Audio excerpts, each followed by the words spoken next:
हरियाणा की हर अपडेट के लिए बेल आइकन दबाएं और सब्सक्राइब करें STV हरियाणा न्यूज। नमस्कार, आपके साथ मैं हूं अनामिका अजय मिश्रा। आप शुरुआत करते हैं फटाफट हरियाणा की। कृषि मंत्री जेपी दलाल शुक्रवार को भिवानी अपने आवास पर पहुंचे। इस दौरान उन्होंने जनता दरबार लगाते हुए लोगों की समस्याएं सुनी और ज्यादातर समस्याओं का मौके पर ही समाधान करवाया। साथ ही उन्होंने आड़तियों से मुलाकात की और फसलों की खरीद की जानकारी ली।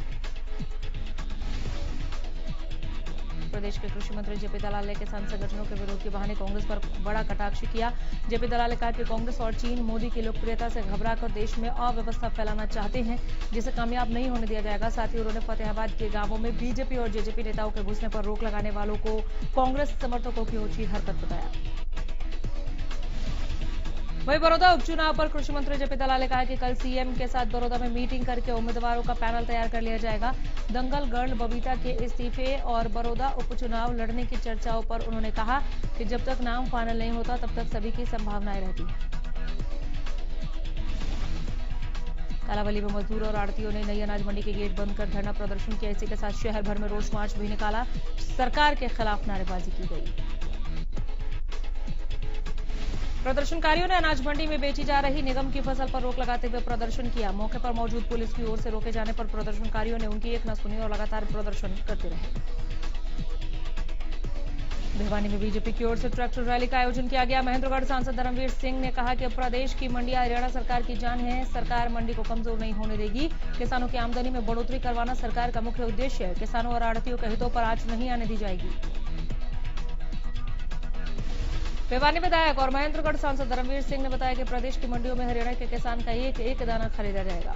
मंडियों को खत्म नहीं होने दिया जाएगा और किसानों को सुविधा के लिए 4% से घटाकर 1% करने का निर्णय लिया गया। जो किसान आड़ती के द्वारा देना चाहता है वे आड़ती के द्वारा दे सकता है।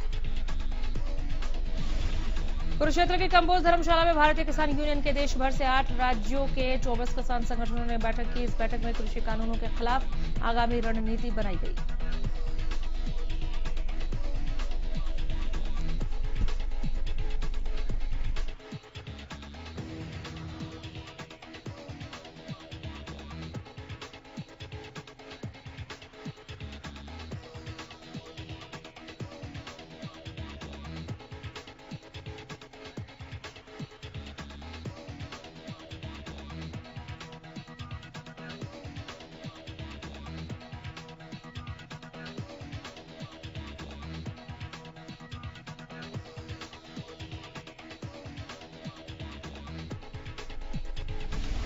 किसान संगठनों ने फैसला लिया कि वो आगामी 3 नवंबर को देश में चक्का जाम करेंगे। किसानों ने रणनीति बनाई कि वो सुबह 10 बजे से शाम 4 बजे तक देश भर के सभी हाईवे को जाम करेंगे।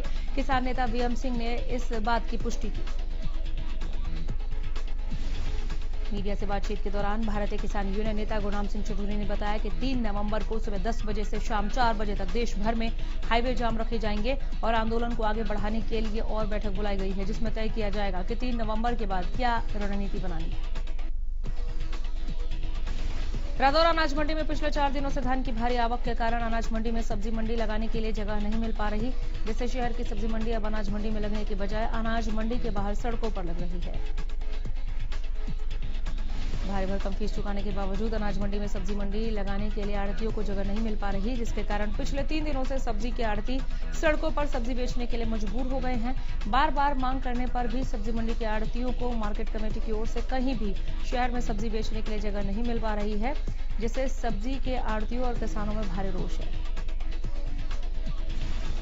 सब्जी मंडी रादौर के प्रधान ने बताया कि पिछले लंबे समय से सब्जी मंडी शहर के अनाज मंडी में खुले आसमान के नीचे चल रही है। गेहूं और धान के सीजन में उन्हें मंडी में जाम लगने पर मंडी से बाहर निकाल दिया जाता है, जिसके बाद वो खानाबदोशों की तरह सड़क पर सब्जी बेचते हैं। उनकी मांग है कि सरकार शहर में अलग से सब्जी मंडी की व्यवस्था करे। कृषि कानूनों के विरोध में रतिया के कई गांवों के लोगों ने बड़ा फैसला लिया है। ग्रामीणों ने गांव में जेजेपी बीजेपी की नो एंट्री के पोस्टर लगाए हैं। होर्डिंग में लिखा है कि जेजेपी भाजपा का कोई नेता गांव में नहीं आए। अगर इन पार्टियों से कोई नेता गांव में आता है और गांव में अमन शांति भंग होती है तो वो इसका जिम्मेदार होगा। गांव के गुरुद्वारे में ग्रामीणों द्वारा की गई बैठक में फैसला लिया गया। जानकारी दे दें कि यहां के ग्रामीण कृषि कानूनों से बेहद खफा है। अंतर्राष्ट्रीय महिला पहलवान बबीता फोगाट ने खेल उपनिदेशक पद से इस्तीफा दे दिया है। बबीता ने इस्तीफा देने का कारण बताते हुए कहा कि मैंने अपने पद से इस्तीफा दिया इसलिए दिया है क्योंकि मैं बीजेपी में एक्टिव पॉलिटिक्स करना चाहती हूँ। उन्होंने कहा कि अभी बड़ौदा और बिहार के चुनाव में पार्टी के प्रचार के लिए काम करूंगी। उन्होंने कहा कि सरकारी पद पर रहते मैं पार्टी के लिए एक्टिव पॉलिटिक्स नहीं कर सकती। अगर पार्टी मुझे चुनाव लड़ने का मौका देगी उसके लिए मैं तैयार हूं। वहीं बड़ौदा उपचुनाव में कैंडिडेट के तौर पर उतरने के सवाल पर उन्होंने कहा कि पार्टी अगर मौका देगी तो वो जरूर चुनावी मैदान में उतरेंगी। उन्होंने कहा कि पार्टी के जैसे दिशा निर्देश होंगे वो उस पर काम करेंगी। प्रदेश में कोरोना के मामलों में बढ़ोतरी दर्ज की गई। पिछले 24 घंटे में 1284 नए मामलों की पुष्टि की गई। वहीं गुरुग्राम में 264 और फरीदाबाद में 182 नए मामले दर्ज किए गए। रोहतक में कोरोना के 47 नए मामले सामने आए हैं। वहीं जींद में 22 नए मामले सामने आए हैं। प्रदेश में पिछले 24 घंटे में 20 मरीजों की मौत हो चुकी है। हरियाणा में कोरोना के कुल 1,38,682 केस मौजूद हैं। टोहाना नगर पालिका के कर्मचारी 8 नवंबर को गृह मंत्री अनिल विज की आवास का घेराव करेंगे। नगर पालिका के कर्मचारियों का कहना है कि वो 13 से 15 अक्टूबर तक सरकार विरोधी प्रचार करेंगे। कर्मचारियों का कहना है कि 28 और 29 अक्टूबर को 24 घंटे भूख हड़ताल भी करेंगे। बता दें कि कर्मचारी प्रदेश स्तर पर पिछले 3 दिनों से भूख हड़ताल पर थे, मगर उनकी मांगे लंबित होने के चलते अब उनके द्वारा ये फैसला लिया गया है। कर्मचारियों की मांग है कि उनकी अन्य लंबित मांगे पूरी की जाए और 5 तारीख को नगर पालिका से जुड़े कर्मचारियों और अधिकारियों का वेतन देना सुनिश्चित किया जाए। साथ ही ड्यूटी पर मृत्यु के बाद उसके वारिस को नौकरी की अनुकंपा दी जाए और पैरोल पर लगे कर्मचारियों को समायोजित किया जाए। प्रदेश के सूचना जनसंपर्क और भाषा विभाग के महानिदेशक पीसी मीणा ने एक समीक्षा बैठक की। इस दौरान उन्होंने संबंधित अधिकारियों, सिविल इंजीनियरों और आर्किटेक्ट को निर्देश दिए कि वो अंबाला कैंट में बनाए जा रहे युद्ध स्मारक का काम जल्द पूरा करें। साथ ही ये भी कहा गया कि युद्ध स्मारक को प्रदर्शित करते हुए आर्ट वर्क, ऑडियो विजुअल का काम माध्यम से डिजिटल वॉक थ्रू और 3D लेआउट के साथ तेजी से पूरा करने का काम सुनिश्चित करें। सूचना जनसंपर्क और भाषा विभाग के महानिदेशक पीसी मीणा ने कहा कि वे संग्रहालय की सिविल संरचनाओं, आर्ट वर्क, गैलरी की गुणवत्ता को बढ़ाने के लिए अलग अलग पहलुओं और संभावनाओं का पता लगाए। उन्होंने अधिकारियों को थीम निर्धारित करने और 1857 के स्वतंत्रता संग्राम में शहीदों की संस्कृति, परंपरा और उनके योगदान को चित्रित करने के लिए व्याख्या केंद्र, संग्रहालय, memorial hall, open air theatre और लाइट एंड साउंड शो का विजुअलाइजेशन करने के भी निर्देश दिए। ग्वारा में भीषण सड़क हादसे में 3 लोग जिंदा जल गए। हादसा तब हुआ जब खानपुर ककाना रोड पर एक ट्रैक्टर ट्रॉली और वैगनार कार में टक्कर हो गई। आग लगने के कारण वैगनार कार में सीएनजी किट लगी हुई थी। दोनों में भिड़ंत होने की वजह से कार में आग लगी और कार का सेंटर लॉक बंद हो गया, जिससे कार चालक और अन्य 2 सवार कार से निकल ही नहीं पाए और हादसे का शिकार हो गए।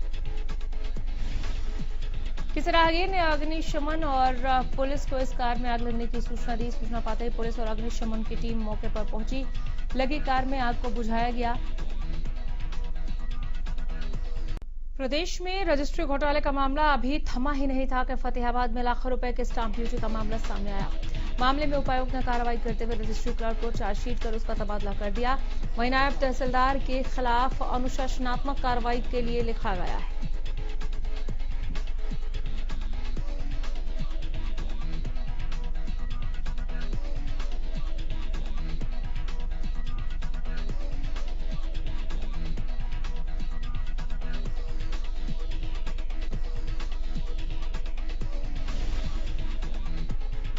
उपायुक्त ने बताया कि उनके पास इस संबंध में शिकायत आई थी। जांच के बाद जो चीजें सामने आई हैं उसके तहत ये कार्रवाई की गई और मामले की अभी जांच चल रही है। बताया जा रहा है कि जिस दिन होटल की रजिस्ट्री से जुड़ा ये मामला है वो फतेहाबाद का मशहूर होटल है और सिरसा रतिया रोड पर बना हुआ है।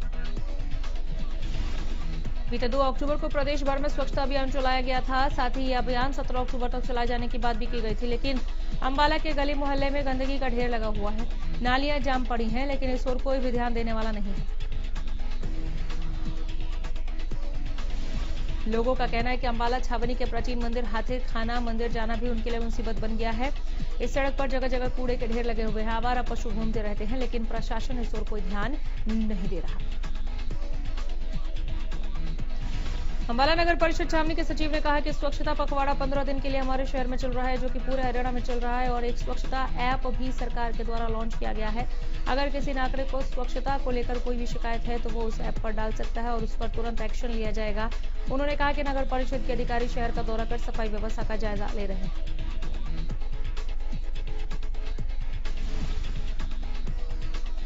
हरियाणा राज्य बाल कल्याण परिषद की ओर से बाल महोत्सव हर साल की तरह इस बार भी मनाया जाएगा। इस बार कोविड के चलते ऑनलाइन आयोजित किया जाएगा, जिसमें प्रदेश भर से 3 लाख विद्यार्थियों के भाग लेने की संभावना है।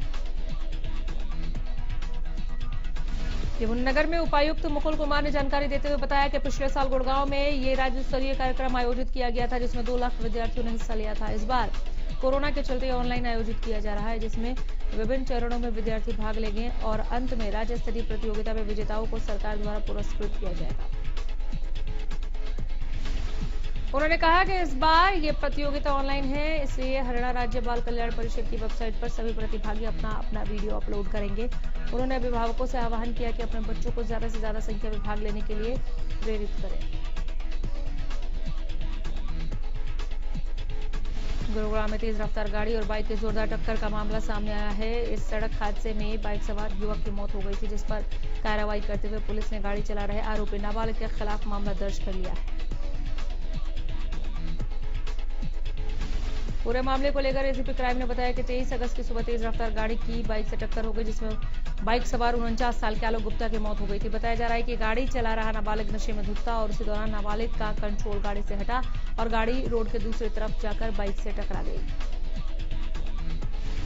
रेवाड़ी में एक बार फिर तेज रफ्तार का कहर देखने को मिला, जहां स्कूटी पर 2 बच्चों के साथ जा रही एक महिला को तेज रफ्तार डंपर ने टक्कर मार दी। हादसे में महिला और उसके भतीजे की मौके पर ही मौत हो गई।